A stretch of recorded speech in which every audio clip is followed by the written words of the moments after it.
Amados irmãos, quero convidá-los para que abramos a palavra do Senhor em Filipenses, capítulo 1, do versículo 13 ao versículo de número 18. Filipenses 1, de 13 a 18. Nós queremos dar continuidade nessa noite ao texto que temos feito a exposição, o livro que estamos estudando. Filipenses, capítulo 1, do versículo 13 ao versículo de número 18. Quero dizer assim, da minha alegria hoje, no culto da tarde, a igreja estava lotada, estava repleta, e hoje também, agora, no culto noturno, também temos a igreja repleta. Louvado seja o Senhor, Para desespero dos nossos diáconos, eu já estou falando para eles da possibilidade de termos 3 horários de culto. Essa é a minha oração. E perguntar, pastor, o senhor não cansa? Eu falei, não. Pregar nunca me cansa. Se tiver 3 horários de culto, vou de boa, como diz o adolescente, A alegria que temos de pregar sempre a palavra do Senhor e a alegria de ver a igreja do nosso Senhor Jesus Cristo crescendo. Louvado seja o Senhor por isso. Filipenses 1,13, a palavra do Senhor assim nos diz: de maneira que as minhas cadeias em Cristo se tornaram conhecidas de toda a guarda pretoriana, de todos os demais, e a maioria dos irmãos, estimulados no Senhor por minhas algemas, ousam falar com mais desassombro a palavra de Deus. Versículo 15. Alguns efetivamente proclamam a Cristo por inveja e porfia. Outros, porém, o faz de boa vontade, estes por amor, sabendo que estou incumbido da defesa do Evangelho. Aqueles, contudo, pregam a Cristo por discórdia, insinceramente, julgando suscitar tribulação às minhas cadeias. Todavia, que me importa? Uma vez que Cristo, de qualquer modo, está sendo pregado, quer por pretexto, quer por verdade, também com isto me regozijo. Sim, sempre me regozijarei.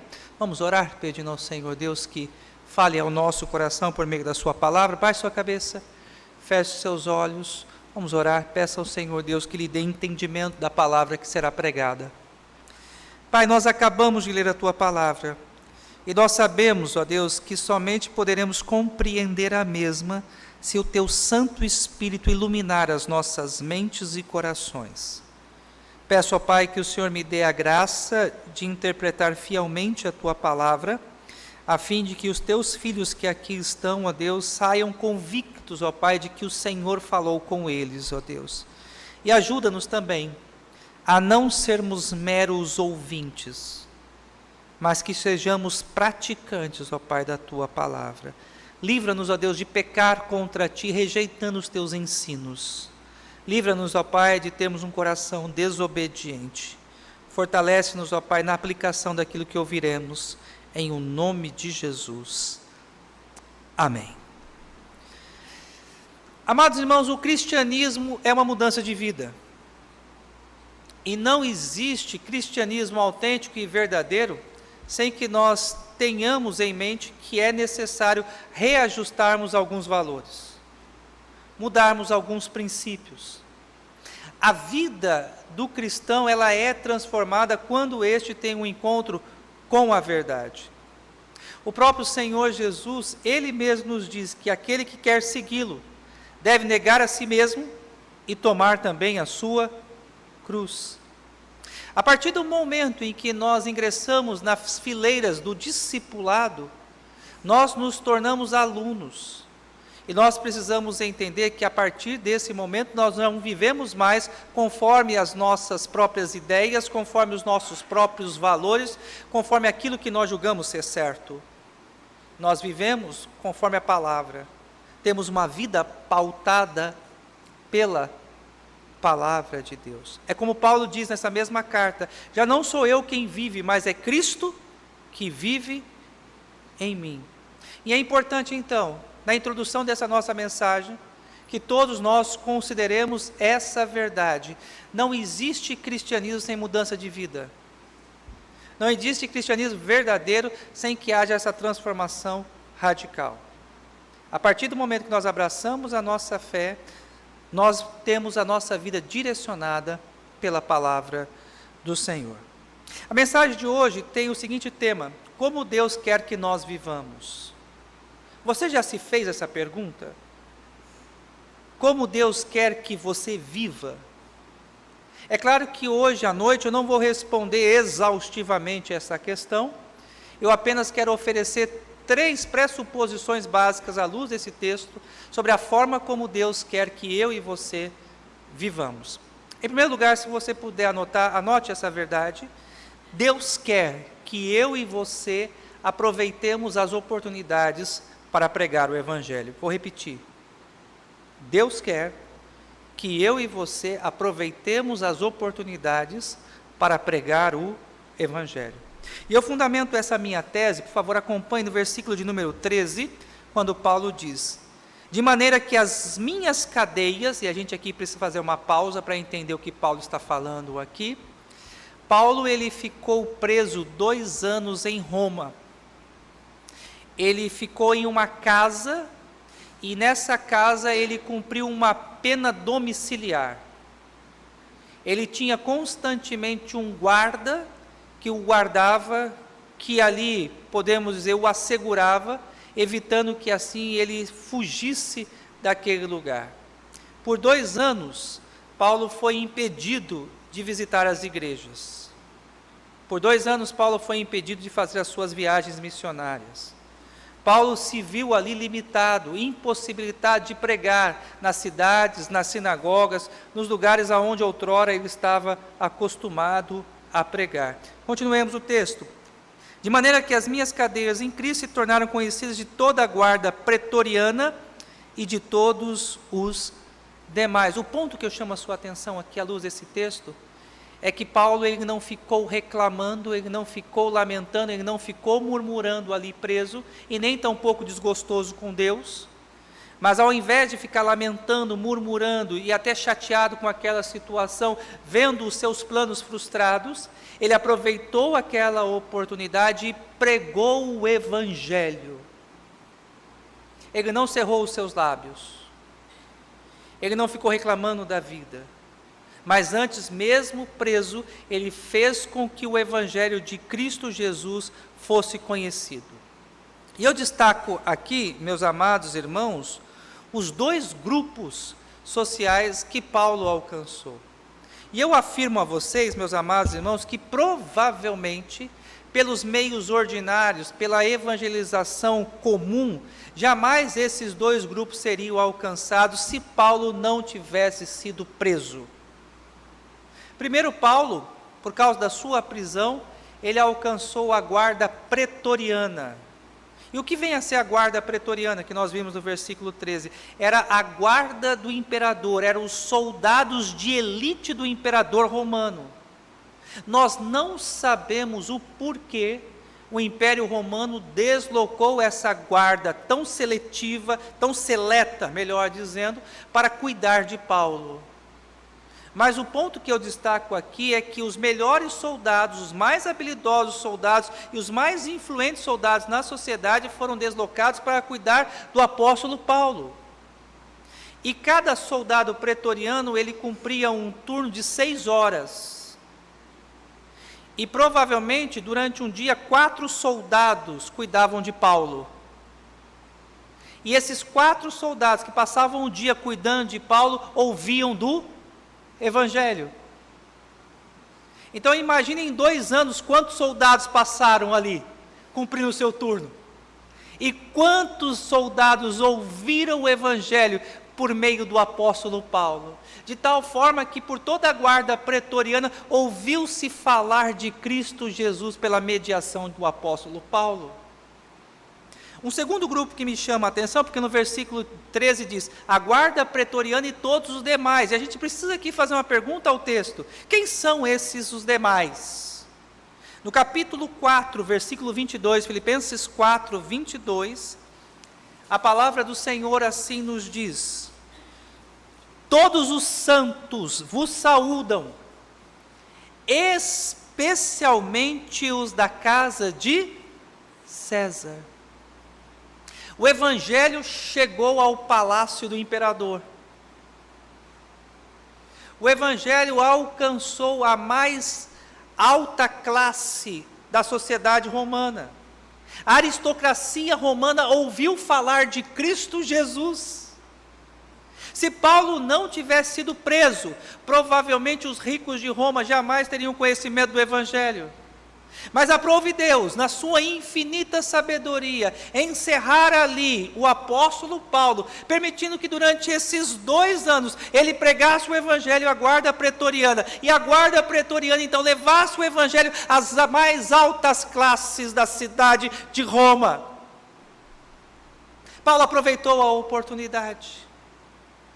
Ele não ficou se lamentando, ele não ficou ali chorando ou tampouco murmurando.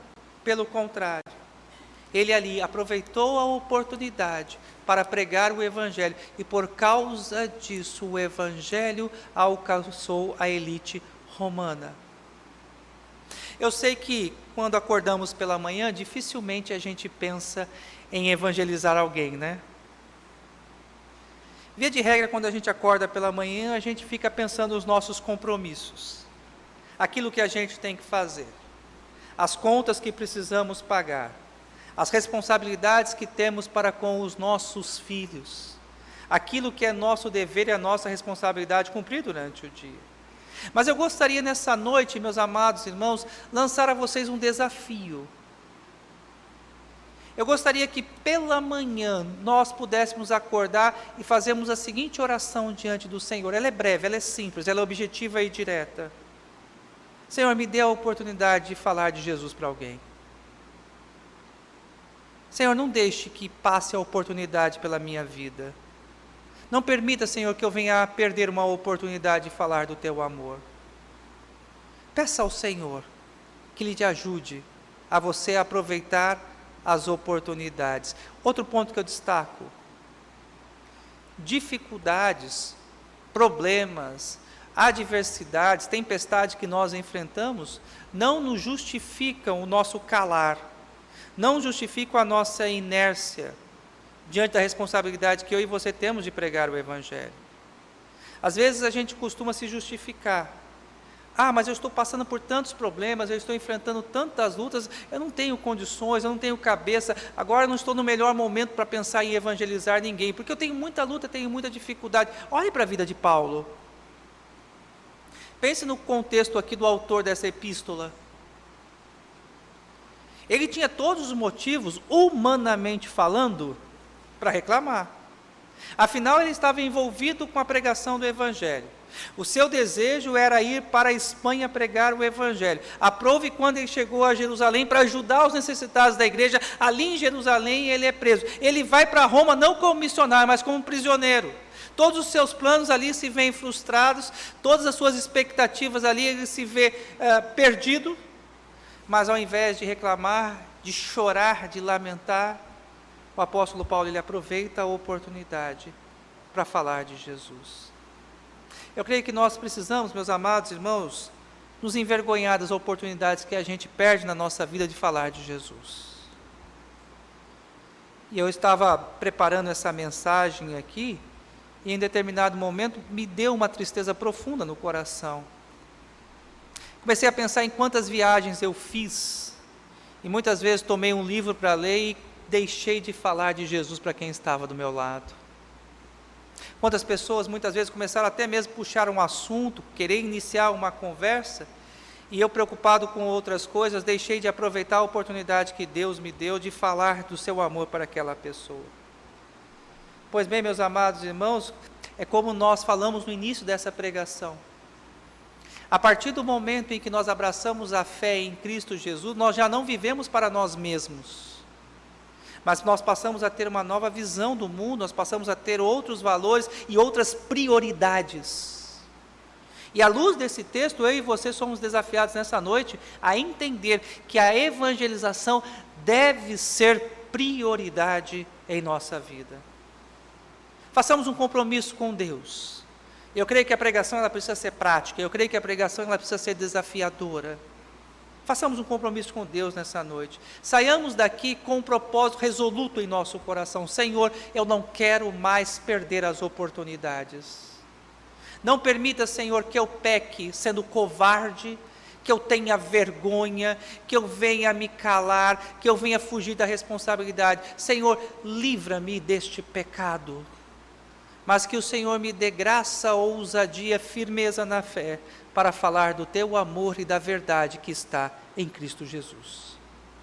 A segunda lição que nós aprendemos à luz desse texto é que nós devemos encorajar os nossos irmãos a falar do Evangelho.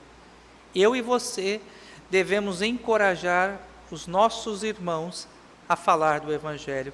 E eu fundamento o meu argumento no versículo número 14, por favor acompanhe na sua Bíblia, quando a palavra do Senhor assim nos diz: e a maioria dos irmãos, estimulados no Senhor por minhas algemas, ousam falar com mais desassombro a palavra de Deus. Mesmo Paulo preso, ele impactava a vida das pessoas. Ele estimulava as pessoas a compartilhar do Evangelho com outras pessoas. Por causa do seu testemunho, a igreja de Filipos e outras igrejas foram motivadas a anunciar o Evangelho, tanto que Paulo diz que, por causa da sua prisão, algumas pessoas ousavam a falar do Evangelho com mais desassombro, com mais ousadia, com mais coragem. Me permita fazer uma pergunta nessa noite. Eu gostaria que agora você colocasse a sua vida diante de Deus. A sua vida, a sua existência estimula outras pessoas a falar de Jesus? Quando as pessoas olham para você, quando as pessoas pensam em você, ela se sente estimulada a falar de Jesus, a sua vida é impactante, a sua vida estimula outras pessoas a amarem a Jesus, a conhecerem a Jesus, a ter desejo de conhecerem mais a palavra de Deus. Lamentavelmente, muitas vezes a nossa vida não estimula ninguém ao Evangelho. Pior, muitas vezes acabamos afastando as pessoas da presença de Deus, por causa do nosso mau testemunho. E eu digo com muita tristeza, que o maior problema da igreja não está lá fora, mas o maior problema da igreja está dentro dela. É a falta de comprometimento, é a falta de santidade, é a falta de uma vida que seja condizente com o Evangelho. Paulo era um homem ousado, e quando ele escreve uma das suas cartas, ele convida aquela comunidade a imitá-lo. Sede, pois, meus imitadores, como eu sou imitador de Cristo. Nós costumamos dizer assim: não olhe para a minha vida, olhe para Jesus. Só que as pessoas que estão no mundo, perdidas e ainda não tiveram encontro do Evangelho, elas ficam procurando esse Jesus que a gente aponta. Mas cadê esse Jesus? Eu não estou vendo esse Jesus. As pessoas precisam ver Jesus em nós, em nossas palavras, em nossas atitudes. As pessoas vão conhecer o Evangelho através do nosso exemplo. Pense nisso. A sua vida tem impactado outras pessoas? À luz desse texto ainda, me permita fazer duas considerações. Notem que no início do versículo 14, Paulo fala: e a maioria dos irmãos. Lamentavelmente não era a totalidade dos irmãos, mas era a grande maioria. A maioria dos irmãos, por causa do testemunho de Paulo, se sentiram impactados e movidos a pregar o Evangelho, falando com ousadia e coragem a palavra de Deus. Por que eu fiz esse destaque? Porque a minha oração é para que você esteja com essa maioria, que tem coragem, ousadia e intrepidez de anunciar o Evangelho. Mas destaco também uma outra expressão, e que eu aqui posso afirmar que é a fonte de encorajamento. No versículo 14, Paulo diz: e a maioria dos irmãos estimulados no Senhor. Paulo não está trazendo a glória para si. Paulo não quer os holofotes e as luzes sobre ele. Paulo, ele entendia que ele era um mero instrumento, e que a sua vida estava sendo usada por Deus para encorajar outras pessoas a falar de forma ousada do Evangelho. E assim deve ser o coração de todo crente. Nós devemos ser tomados pelo mesmo sentimento que houve no coração do profeta João Batista, quando ele diz: convém que ele cresça e que eu diminua. Toda a glória deve ser dada a Deus.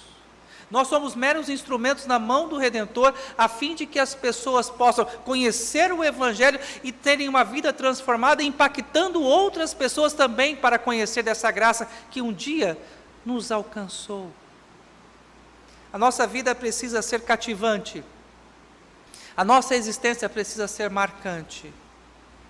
E eu gostaria, ainda pensando sobre esse tema, meus amados irmãos, fazer a seguinte colocação: que legado nós vamos deixar para a nossa família? Que legado nós vamos deixar para a nossa igreja? Você já parou para pensar nisso? Muitas vezes nós, pais, temos uma preocupação de deixarmos bens materiais para os nossos filhos, para a nossa descendência. Isso não é errado. Porém, muitas vezes nós concentramos todo o nosso esforço apenas nisso.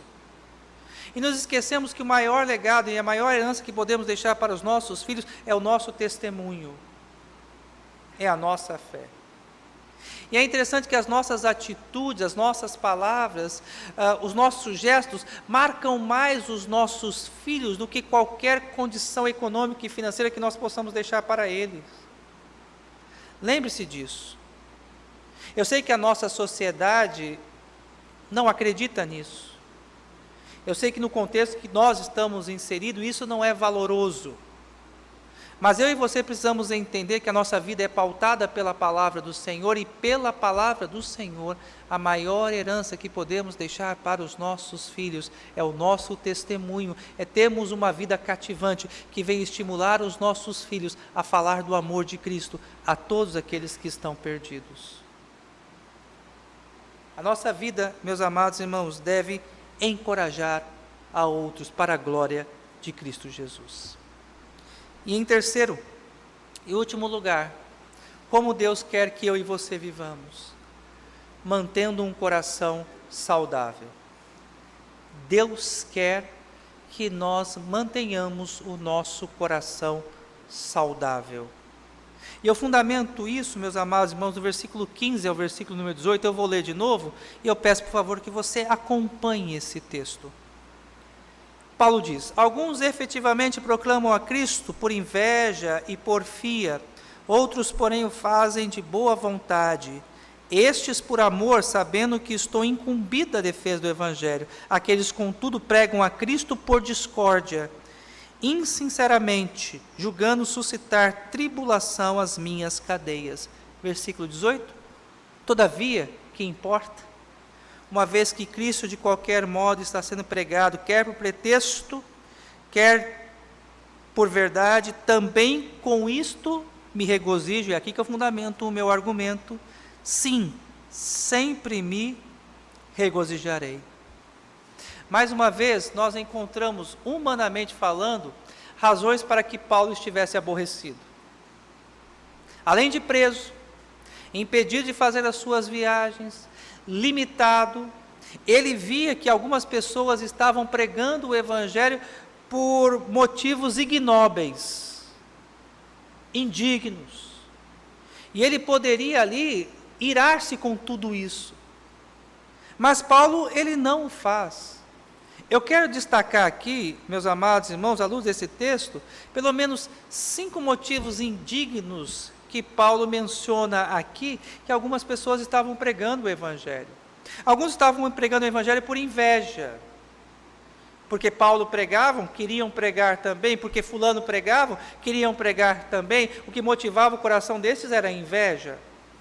Alguns estavam pregando por porfia, e nós devemos entender a expressão porfia aqui nesse contexto com o objetivo de criar um partido que lhe fosse favorável. Então algumas pessoas estavam querendo pregar o Evangelho, ou melhor, estavam pregando o Evangelho com o objetivo de arregimentar pessoas e constituir para si um grupo, um partido.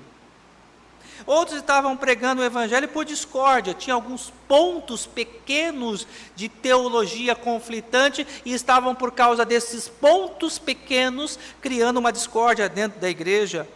Alguns estavam pregando o evangelho de forma insincera, fingida, e outros estavam pregando o evangelho para suscitar tribulação. Nós não podemos ser levianos e entender que Paulo estava fazendo pouco caso aqui do evangelho, de forma nenhuma. Paulo ainda não está tratando aqui de uma distorção ou de uma heresia, mas Paulo está falando sobre a motivação do coração de algumas pessoas a pregar o evangelho. Esse é o ponto aqui. Mas mesmo o evangelho tendo sido pregado por motivações erradas, vejam o coração do apóstolo Paulo. O que me importa? Se todavia o evangelho tem sido pregado. E aí ele tem uma frase que deve ser uma marca também para nós, que deve ser um grande e precioso ensinamento para a minha vida e para a sua. Por causa disso eu me regozijo e sempre me regozijarei. O ponto principal que a gente destaca aqui é que Paulo mantinha um coração saudável. Preso, ele não estava aborrecido. O evangelho pregado por motivações equivocadas não fazia com que Paulo perdesse a alegria. Vamos considerar aqui uma verdade? Já perceberam como nós tão facilmente perdemos a alegria? Concordam comigo? Como pequenas coisas dessa vida roubam a nossa paz. Como pequenos desgostos da nossa existência trazem uma profunda tristeza ao nosso coração. Humanamente falando, nós estamos diante de um homem que tinha todas as razões para estar aborrecido, desanimado, bravo e sem esperança. Mas pelo contrário, ele escreve essa carta, e a carta à igreja de Filipos é conhecida historicamente como a carta da alegria. Por 14 vezes Paulo usa essa expressão, alegria e regozijo, para falar que é possível termos um coração saudável, é possível termos alegria nessa vida, é possível sermos felizes mesmo diante de lutas e dificuldades. E é por isso que o cristianismo faz sentido. E é por isso que o cristianismo traz realização ao coração do homem, esperança ao coração daquele que outrora estava perdido. Porque a partir do momento que nós encontramos com Cristo, a nossa vida tem sentido, tem significado. A alegria de Paulo era Cristo Jesus. A realização de Paulo era conhecer o Senhor Jesus. Mesmo tirando dele a liberdade, mesmo impedido de ver os seus amigos, mesmo impedido de fazer as suas viagens e anunciar o Evangelho, ele tinha alegria, ele tinha paz, porque Cristo Jesus era a razão da sua vida. Deus quer que nós conservemos o nosso coração saudável. Você há de convir comigo que hoje nós vivemos numa sociedade extremamente doente. E eu não estou falando apenas do aspecto físico, mas estou falando de doenças da alma. Nunca falou-se tanto de ansiedade. Nunca falou-se tanto de tristeza profunda. Nunca falou-se tanto de suicídio. Nunca falou-se tanto de abatimento como nos dias de hoje. Por favor, me entendam bem, eu não estou descartando a possibilidade que a nossa mente venha a adoecer, e é claro que todos nós somos maduros para compreender que a nossa mente pode adoecer, e nós precisamos com isso recursos médicos, ponto. Mas eu estou falando sobre doenças da alma, que muitas vezes nós como cristãos não era para termos essas doenças, e temos. E lamentavelmente a nossa vida nesse aspecto acaba não tendo diferença nenhuma da vida daquele que não conhece a Deus.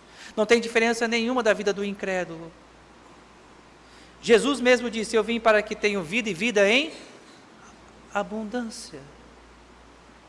E por que nós não temos vida abundante?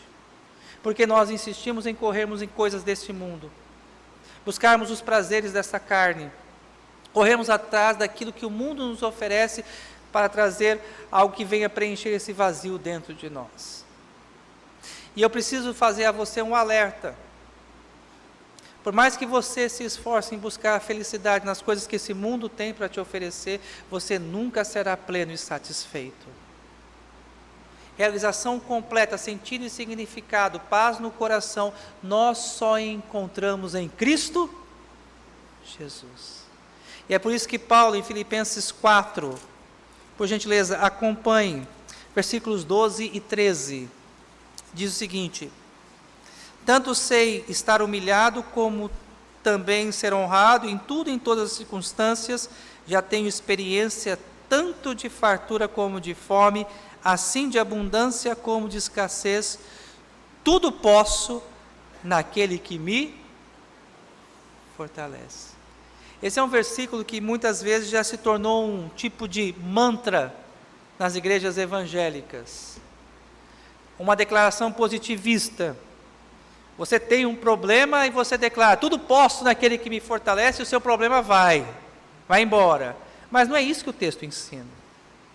O que o texto claramente nos ensina é que temos um Deus que nos sustenta, que nos fortalece e que é a fonte de nossa alegria em toda e qualquer situação. Num bom momento, quando você está honrado, o Senhor é a tua fortaleza. Mas quando você é humilhado, o Senhor também é a tua fortaleza. Quando você tem sobra de recurso, abundância de recurso, Deus, Ele é a sua fortaleza. Mas quando você tem a escassez de recurso, o Senhor também lhe sustenta e continua sendo a fonte da sua alegria. Nós nessa noite, amados irmãos, vimos 3 maneiras como Deus quer que eu e você vivamos. E a minha oração é que nós possamos sair daqui desafiados, em nome do Senhor Jesus, a colocarmos em prática. O Evangelho é prático. A pregação ela tem que ser desafiadora. E hoje eu e você somos desafiados a aproveitarmos as oportunidades para pregar o Evangelho. Saia daqui hoje, firmado esse compromisso diante de Deus. Diga assim para o Senhor: Senhor, não deixe que as oportunidades passem diante de mim. Me fortaleça, Senhor, para que eu fale do teu amor para aqueles que estão perdidos. Segundo, que a sua vida venha a estimular outras pessoas a amarem a Cristo. Que as pessoas possam olhar para você e ter desejo de conhecer a Jesus. Que as pessoas possam ver na sua vida o Evangelho de forma clara, de forma objetiva. E terceiro, cuide do seu coração. Sobretudo o que deve se guardar, guarda o coração, porque dele procede as fontes da vida. E como é que você vai guardar o seu coração? É comprando uma roupa nova? É conseguindo um emprego melhor? É fazendo uma viagem? Não. Você vai guardar o seu coração quando você depositar totalmente a sua confiança e esperança em Cristo Jesus. Ele é e sempre será a nossa única fonte de alegria. Amém, queridos? Vamos orar nesse momento? Convido a igreja que se coloque em pé.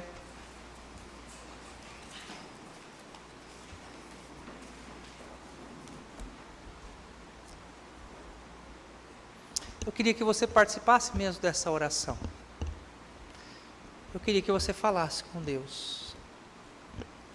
Eu queria que você colocasse seu coração agora diante do Senhor. Baixe sua cabeça, feche seus olhos, vamos falar com o Senhor. Pai, nós fomos nessa noite profundamente desafiados pela Tua palavra, Senhor. E ajuda-nos, ó Deus, a praticá-la. Livra-nos, ó Pai, de pecar contra o Senhor, sendo negligentes, desobedientes. E diante de tamanha exortação que nós ouvimos nessa noite, ó Pai, livra-nos desse pecado e fazermos ouvidos moucos à Tua palavra, ó Pai. Ajuda-nos, ó Deus, a aproveitar as oportunidades.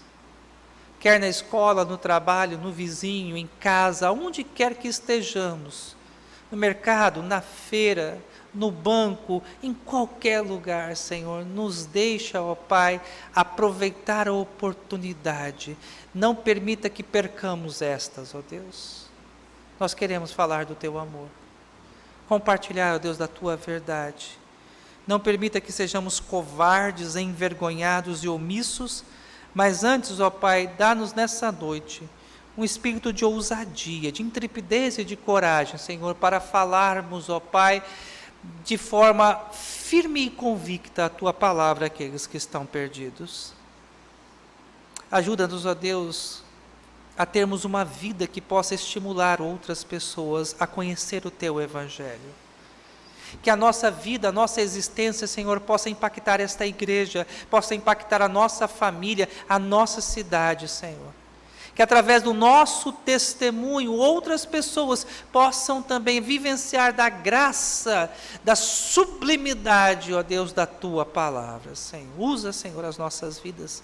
Assim como o Senhor usou a vida de Paulo, mesmo preso, ele foi um instrumento do Senhor para encorajar a igreja de Filipos e tantas outras, que nós, ó Deus, em liberdade, possamos encorajar também os nossos irmãos. E ajuda-nos, ó Pai, a manter um coração saudável, que nós não possamos, ó Deus, ser tomados pela amargura, pelo ressentimento, pelo ódio, pela raiva, pela inveja. Senhor, tira de nós, ó Pai, todos esses sentimentos negativos, ó Pai. E dá-nos, ó Deus, um coração totalmente voltado para Cristo. Um coração que se alegre no Redentor, ó Pai. Nós oramos com fé e esperança de que a nossa vida vai ser mudada em o nome de Jesus. Amém, Senhor.